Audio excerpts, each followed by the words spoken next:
Matt, a 2-1 win against Nottingham Forest. Just how do you assess the game? I think from our point of view, we have to look at it that we've got some first years and second years in there today, playing on, first of all, the first team pitch, and playing with pros in the team, mixing with them, first team staff involved in taking the game. So for our boys, it's a great experience for them. It's an experience that we don't get too often, because these games don't come around too often, but it's one I think they need. It's one I think that's important for their development. They get used to being in around pros and playing with them. They get used to hearing from the first team staff, and ultimately as well they get used to playing on this pitch with like inside a stadium, because ultimately in 12 months time for the second years, that's where they're sort of heading. That's the level they're heading to, so it's important they just get accustomed to it, and we've got to be pleased as well with the performance they put in today against Forest.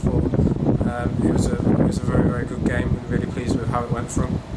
It was a team with a mix of sort of younger players and then some experienced first team pros as well, but they seemed to gel quite well, really. Yeah, I mean, so apart from some of the boys training with the first team lads, it's not a team that plays regularly together or anything like that. It gets put together in the days leading up to the game, so to go in and gel like they did and play some of the football, I think that's a testament to, obviously, first of all, the boys and their approach to it, and also the staff in terms of the information that's getting fed into the players, that they can all fit into they all understand the style of play that, you know, Shrewsbury Town are trying to sort of produce. So yeah, in terms of how that went, I think we can please, and obviously aid to performance as well, because they can just click straight into gear. Does it help when you're playing the 3-5-2 in the youth team, and then the first team are playing the same formation, so you come into the development games and you're also playing that same formation? Yeah, definitely. Like I say, like it just aids that transition process. They can step right into it, and they understand, like our boys understand their roles and responsibilities straight away, where they're meant to be, what's expected of them, in and out of possession.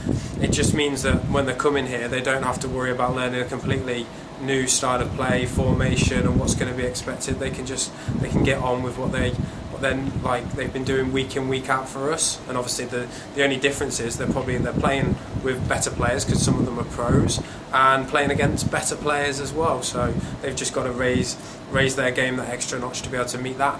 In terms of the first team lads, they managed to get some minutes under their belt, and Andy Mangan got a goal, so it's good for those players on the sort of periphery of the first team. Yeah, exactly, and that's what these games are for players who need extra minutes, and gives them an opportunity, particularly strikers, if they can score goals, just breeds confidence. And obviously the next step for them is they've got the minutes under the belt now, is to go do well in training again for the first team, and obviously try and break into the starting 11 for them and have an impact there. But I thought their application, and they help the young boys well today, and that's all you can ask for when pros are in the environment. They're a really good role model for the younger boys.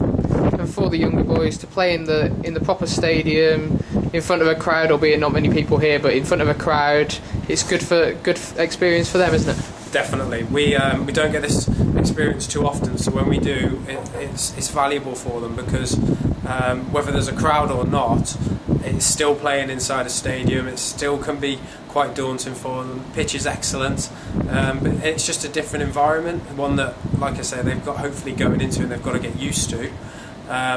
And the next step is trying to fill it with 9,000 people and get the boys used to that. But that'll obviously probably only come, more than likely, when they are a first team player, and how they cope with a crowd and an atmosphere and a hostile environment, maybe at times if they're playing away from home. That can ultimately really define a player when it's the first time it's happened to them. It can be a really big mental test for them, how they handle that. So these experiences are vital coming to play in a stadium, and whether it's full or not, we have to try and create that sort of those levels for them, so they get used to it, because that's where we want them to be.